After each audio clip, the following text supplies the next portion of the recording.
Hello, everybody. Welcome to the Hockey Show. My name is Roy Bellamy. That is David Dwork over here. This guy right here to my left. He works for the Hockey News. And now I turn to my left to this camera. How you doing? Well done. The Florida Panthers coming off of a 5-game road trip. They went out west. They started in Columbus, and then they won that game, by the way. And that's the whole kerfuffle between Granson and Cousins, obviously. We talked about that one last week. And then they went to Seattle. They lost that one. Went to Vancouver. They lost that one. They did. Went to Edmonton, they won and lost in Calgary. Now they are back home. We are recording this on Thursday, and they are playing the St. Louis Blues on Thursday, so we're not going to get to that game. But let's focus on this road trip. They won 2 out of 5. They went 2 and 3. No overtime games, 2-3-0. They got 4 points out of 10. And Paul Maurice said that this was going to be the most important road trip of the season. He wasn't lying. They could have came out dominant. A big momentum shift. Not even a big momentum shift. Some major momentum for the Panthers could have came out of this road trip. Yeah. Unfortunately, it looks like they're just keeping pace now. A bit of a mixed bag on the trip, too, because you had that great win in Columbus where, the kerfuffle, great word drop, by the way. Thank you. Spared the tears, by the way. Well, then they went to Seattle where they played a pretty solid game. It didn't go their way. Seattle got some lucky bounces.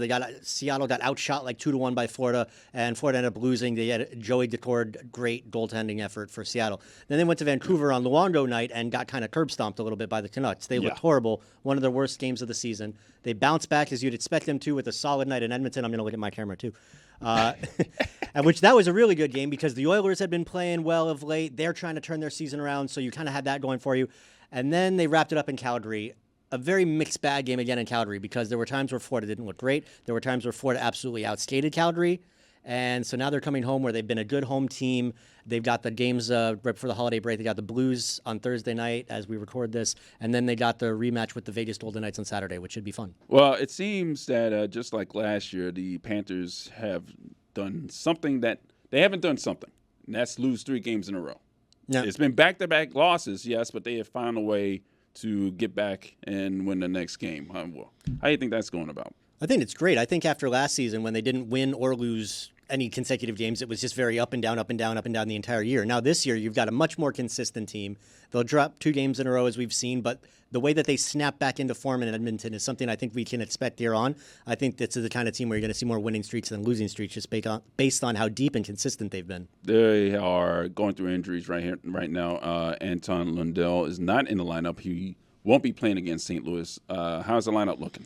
I mean, this is why the Panthers have this deep forward group, that you can afford to lose a guy like Anton Lundell or Jonah Gadovich, as there's been like a flu bug that's going through the Panthers locker room. But fortunately, they've got, you can, whether it's calling up guys like Will Lockwood, who's up from the AHL right now, or filling in with Kevin Stenlund, Steven Lorenz, these great depth players that Florida added in the offseason. So this is where they flex those depth muscles, but this is the expectation of a hockey season. You're going to go through injuries and illnesses. All right, that's the Panthers update there. Now let's go across the league. The Ottawa Senators have fired the head coach. They did that last week, actually. DJ Smith is out of a job. They brought back an old friend, though, former Panthers coach as well, Jack Montan. And they also, it's a hometown move, made Daniel Alfredson an assistant coach. What do you think of the move? Also, that Jap Capuano, another former NHL coach with playoff experience, as an assistant on that roster. But yeah, you say they brought in an old coach, Jacques Martin, 71 years old. He's no spring chicken anymore. No. This was he's no summer chicken either. This was surprising just because the Ottawa players loved DJ Smith. I almost said Matthew Tkachuk. Brady Tkachuk, Tim Stützle have gone to bat for him, saying that they were surprised that they loved him. But look, Ottawa is 2 years in a row now that they've struggled where they've supposed to have been a playoff team. So it's time to shit or get off the pot, right? Yeah, that's so disappointing. I really expected Ottawa to be on an upswing this season, and that is the complete opposite of what has happened. Just the complete opposite. It's really shocking to me. Still waiting for this Atlantic Division resurgence of teams like Ottawa and Buffalo and Detroit, who we're going to talk about in a second. They were all expected to make this big step forward, and still, once again, we're looking at a very top-heavy Atlantic Division. Speaking of Detroit, Patrick Kane, since he's entered the Red Wings lineup, the team is 1-6-1. What is going on in Detroit? I think Patrick Kane wasn't the savior. Like when we looked at Patrick Kane as somebody that the Panthers, for example, could add, this was a complimentary guy. We know what he's done in the past, but he's not the player he once was. And we saw that towards the end of his tenure in Chicago. And you can blame the hip injury all you want, but this is a guy who's in his late 30s now. He's had his career success, and expecting him to show up in Detroit and just be this amazing savior like this player that he was in Chicago 10 years ago is just unreasonable. Detroit's struggling to put the puck in the net. They're struggling to keep the puck out of the net. And, for Patrick Kane's sake, what does he have? 6 points, 2 goals on 26 shots, -5 in 8 games. That's, middle six, fine, whatever, but it's not the guy who's in a save your season and save your team. And that, I think, was the expectation with Kane. It might still turn around, but I'm not expecting it to. He scored 2 goals. 2 goals. So he's almost caught up with Alexander Ovechkin, who has 5 this season. What's going on with Alex? I don't know what's going on with Alex. Age catching up with Alex, maybe, because it's been like, how has he been able to be this 40-goal scorer year in and year out? And now all of a sudden, what is he, 38 years old? He turned 38 a couple months ago. All that gray hair. But he had gray hair when he was winning the Stanley Cup and drinking Bud Light out of the fountains with the Stanley Cup or whatever he was doing. Mm-hmm. But, yeah, it's just, we were talking about Ovechkin like he was going to catch Wayne Gretzky's goal-scoring record of 894. He's up to 827, but he's also up to 38 years old, and he's barely scoring. Was it 5 goals through 29 games? That's so un-Ovi-like. Yeah, the pace on that, eventually, I don't think I can actually say eventually now. The pace on him catching Wayne Gretzky's gotten a lot more difficult now. Yeah, well, it depends. Is he going to keep scoring 5 goals in 30 games? Because if so, he's going to have to play until he's Jaromir Jagr's age. Speaking of which, he just played his first game, Jaromir Jagr. Again, his first game of the season. Again, this is like his 50th. No, I mean, it's like his 30th pro hockey season, whatever it is. The guy's 51 years old. We love him here in South Florida. I think anywhere that he's touched in his career, whether it's Pittsburgh or Washington or New York or anywhere that he played, Philadelphia, Boston. Well, where is he playing now? He's playing for Kladno, the team in the Czech Extraliga that he owns, his hometown team. Yeah. He had an assist. He played in I think it was their season opener yesterday. 10 points. He had an assist. That left-handed shot's still out there. He played almost 14 minutes. I mean, this guy's still doing it. They need to let him into the Hall of Fame while he's still playing. They need to break precedent. Yeah. And, I mean, the guy's in his 50s already. Like, just do it. All right. This week I was in the turkey cook-off between myself and Greg Cody. We're about to toss the turkey. Yeah, well, I was very jealous that I wasn't here for that. I love food. I love your cooking. And I was with you that you were disrespected, that your cooking was not given its due right. Yeah. So it was good to see that the voting went your way. But I was not happy that I wasn't here for it. Well, luckily, we haven't tossed the turkey yet because we have a sample here for you. And we're going to close out this first we're going to close out this first segment with you trying out this turkey. Now, what do you think here? I think it smells really flavorful. That was what we were saying before. I was like, that's the flavor that I'm looking for. I'm looking for some good seasoned turkey. So I got it right here. I'll show it to the camera. This is all that was left. 2 days later, 2 days after the turk-off, I was lucky to get everything. They really picked at this turkey. And now he's just taking it true now. That's good flavor. Yeah? That's what I'm talking about. And look, 2 days later, and it's still got some juice to it. The unfortunate thing is it has to go. We can't keep a turkey for more than a week. But I feel bad for my Aunt Mitzi now because now her turkey is going to be compared to this. Oh, yeah. And this has got some flavor. Roy, I'm not surprised, but I'm grateful to be tasting it. But, yeah, this is not surprising at all. This is Roy Bellamy Cooking 101. But, yeah, this is delicious. I'll give you the recipes once we get out of here. This is a great way to wrap up the first year of our show. All right, it's time for the 10-minute misconduct, and we have a guy who has doled out plenty of misconducts over his long career. We have former official Tim Peel. Tim Peel is a co-host of the Snipes and Stripes podcast with Jeremy Roenick, and that is an interesting, I would say unlikely duo to get together and start a podcast. How'd you guys get together? Yeah, thanks for having me on, Roy and David. JR, as you know, he's been a very colorful personality throughout his career, and he hasn't been one to shy away from controversy, such as myself. I've certainly been embroiled in a bunch of it over my career, and I always had a tremendous amount of respect for JR when he played. He's one of the best U.S.-born hockey players. He's in the U.S. Hockey Hall of Fame. I think he has the numbers to be in the big Hockey Hall of Fame in Toronto. We became friends. We became more friends after I retired and played some golf together and hung out. And he's just a great guy, and we're having a lot of fun. I want to get into the officiating aspect of the game right now. And there was an article that just came out today from The Athletic. Kevin Kurtz says that there's been a decrease in body checking. A lot of the players seem to either be scared of being hit and they are unable to defend themselves, or it could be the officiating. I have a chart right here. You can put it on the screen for us, boys. There's a chart that shows over the last 15 years that there has been a sharp increase in body checking between 2007 and 2015. But since 2015, there has been a sharp decline in body checking. Tim, what do you think is attributing to that? Yeah, Roy, that's a great point that you brought up, and I've got a couple different theories on it, and JR and I have actually talked about it a lot on the show. And a good friend of mine, Kelly Chase, he was an enforcer in the NHL for the Blues and a couple other teams, and I was texting with him the other day because I was at the Blues Blackhawks game in Chicago. And I said, I think there's been 4 body checks thrown tonight. And this is a rivalry, Chicago, St. Louis. This is a rivalry. We used to have bench clearing brawls. I'm not saying we need to go back to that. We've evolved as a society. But the point is that in this game, we had 4 checks, and I think they were all thrown by the same guy, Braden Shen, the captain of the Blues, who leads by example. Our game, I love our game. I love our game. I love the speed of the game. We have so many young stars in the game, but our game is starting to turn into a skills competition like you would see at an all-star game. Yeah. And that article and that graphic that you showed me is bang on. There is not a lot of physical. It's not the officiating. We would love, I've only been retired for 2 years, and there were games I'm like, my son could referee this game because there's nothing going on here tonight. There's no intensity. And I get it. It's a tough sport to do that, to maintain that over an 82-game schedule. It's so difficult for these guys. It's hard on their bodies. But we've got away from the physicality, and we can't take that out of the game because that physicality creates emotion, and emotion is good for our game. Now, Tim, you've kind of you have an interesting perspective being an official of the league and how it's been perceived over the years. Is there an era from an officiating standpoint that you think like this was the best time of the league? This is when it was officiated the best. This is when it was called the best. The game flowed the best. Like, I don't know if I'm putting you on the spot, but is there a time that you thought that maybe was the best for officiating? Yeah, no, for sure. I asked Marty Brodeur this the other day.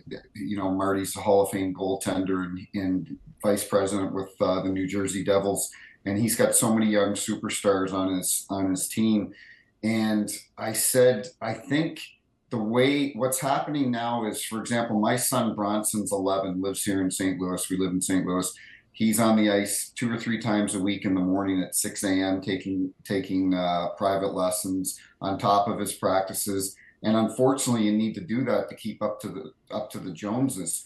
And if you don't, you fall back and you're not able to make these AAA teams and so on. And so there's been so much emphasis put on skills that we've got away, like Roy was asking me about the physicality. And I think the best era of that, where you combine the skill and the physicality, was in the late 90s, early 2000s with the Jeremy Roenick's, the Keith Kachucks, those guys like Eric Lindros. In Philadelphia, we had the Legion of Doom, Eric Lindros, John LeClaire, and Michael Renberg.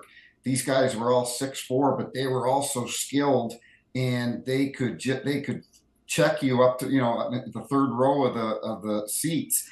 And that was a great era of when, like I said earlier, combining physicality with the skill of the game. We've got away from that, and I don't know how we get it back. Clearly, there's a difference in officiating between the regular season and the playoffs. What would you say to a person that says that officiating, especially in the playoffs, is all about managing the game flow? Well, that's a bit of a.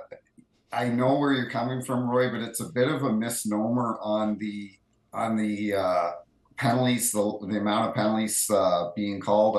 I said this last spring on a show. and I had the stats, and I said, who asked me? It was Paul Bissonnette, and of course it was. yeah, of course it was. And I said to him, I said, actually, Biz, you're wrong. I said, here's the stats. First round of the playoffs, there's actually more penalties called in the first round than there is in the regular season. What happens is the first round is, to me, is the best hockey to watch, because you've got 16 teams.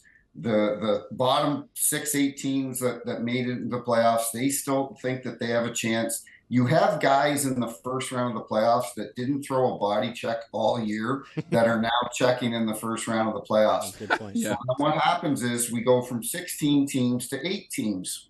A little less penalties are called in the second round, because we don't have that that teams that finished 14th, 15th, 16th that say, you know what, the only way that we're going to be able to beat the year, for example, Columbus beat the Tampa Bay Lightning, huge upset, beat them 4 straight.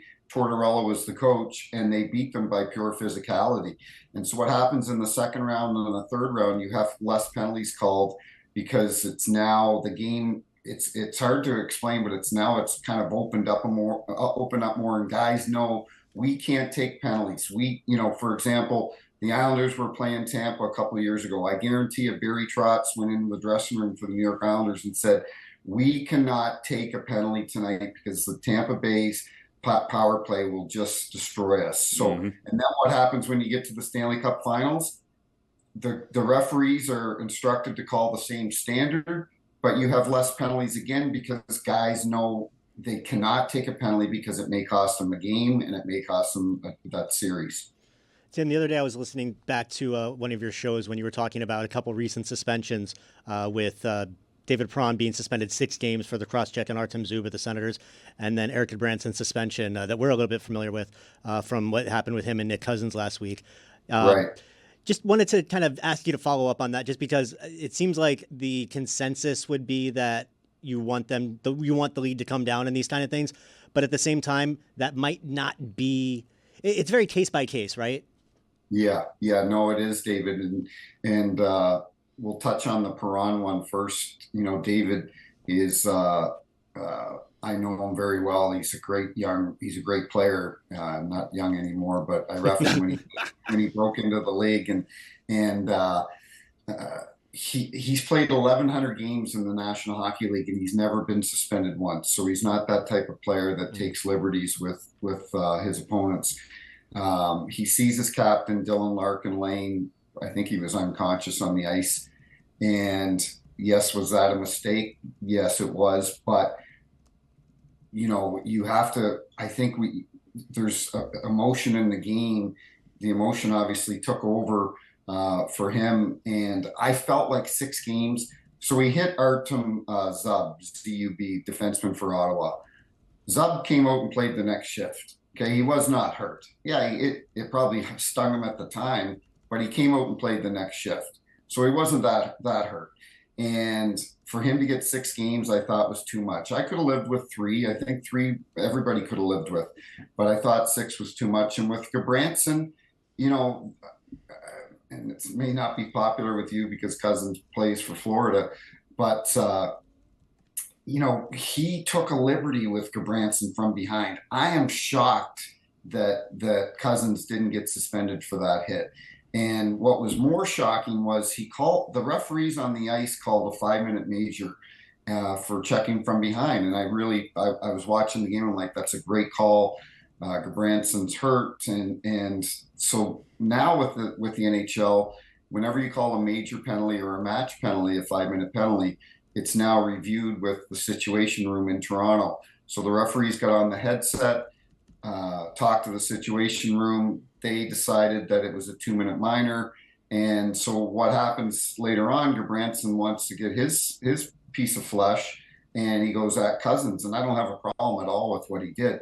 But if they had stuck with the 5 in a game, Cousins would have been out of the game. Goodbranson doesn't have an opportunity to get him in that game. Maybe he gets him later on in the season. Maybe it's not forgotten, but he doesn't do anything later on in the year. But what happens is he doesn't get kicked out of the game. So he says, I'm going to take matters into my own hands, and he gets a 1-game suspension for what he did.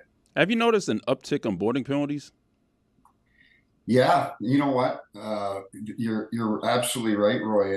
And we, there was one the other night. Evander Kane hit, I think it was Duhaime from Minnesota, and everybody, the Minnesota fans were up in, they were all up in arms that there wasn't a penalty on this play.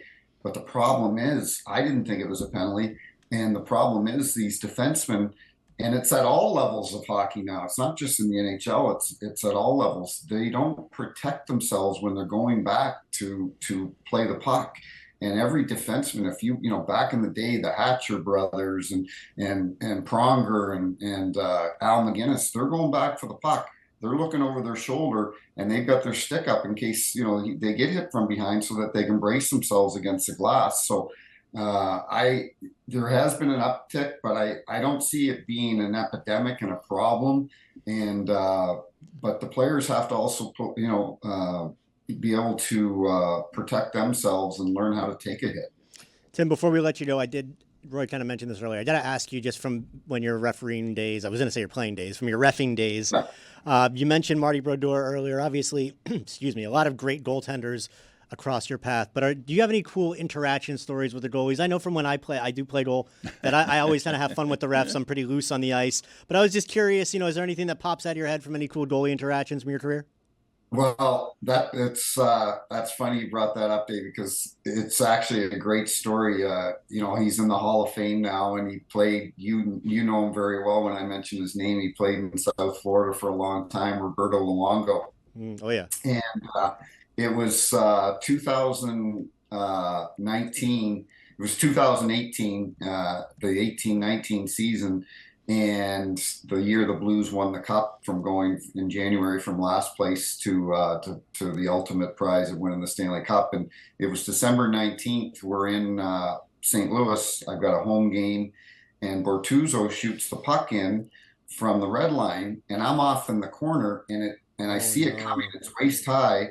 I can't jump. I can't duck so I just let it hit me, and it hits me in my hip, and it goes all the ways across the goal line and beats Luongo on the short side.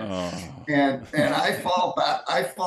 I hit my head on the boards, and I hear the horn go off when the St. Louis Blues score. The horn goes off, but I don't see the puck go in because I'm trying to, pick myself back up.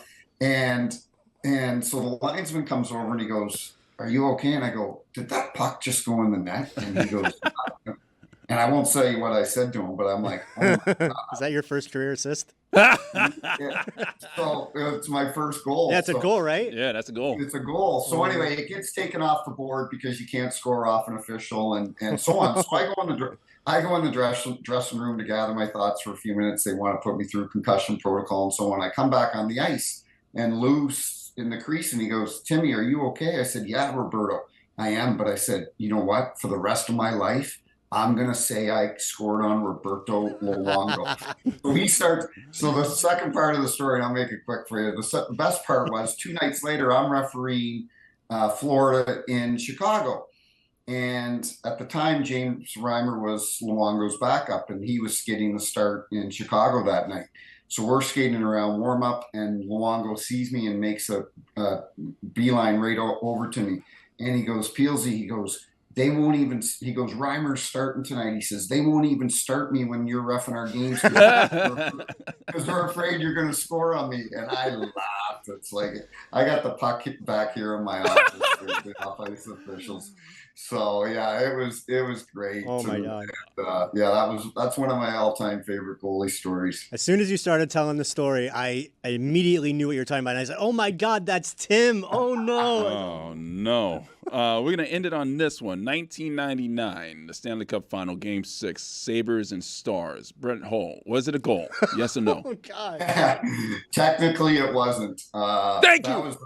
Roy, that was the stupidest rule they ever brought in. The toe in the crease. It was asinine. They quickly got rid of it because it was, we're trying to promote and increase goal scoring in the NHL, and here we are taking a goal away because the guy's big toe is in the crease. So Technically, it shouldn't have been, but I'm a big Brett Hull fan, and he's a good buddy of mine. So I was happy for Hully. So Tim Peel, Snipes and Stripes with Jeremy Roenick. That is a very good podcast. You guys should listen to that after you listen to ours and everybody on the Dan Le Batard Show. Thank you, Tim, for joining us. Thank you so much, Tim. thanks a lot, guys. Have a good day.